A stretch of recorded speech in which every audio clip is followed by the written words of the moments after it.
Hello everyone, and welcome to another technology tutorial.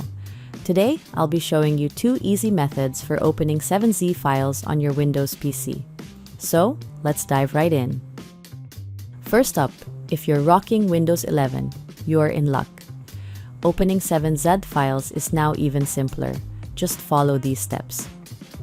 Open up your Windows Explorer.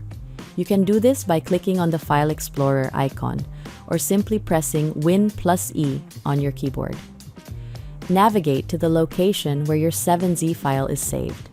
Easy so far, right? Now right-click on your 7Z file, hover over Open With, and select Windows Explorer. And there you have it, opening 7Z files using the built-in Windows Explorer on Windows 11. Now, let's move on to method 2, using a third-party application called 7-Zip. Head over to 7zip.org, download the latest version, and follow the installation instructions. It's a quick process. Once 7-Zip is installed, right-click on your 7Z file. Hover over Open With, then select 7-Zip File Manager.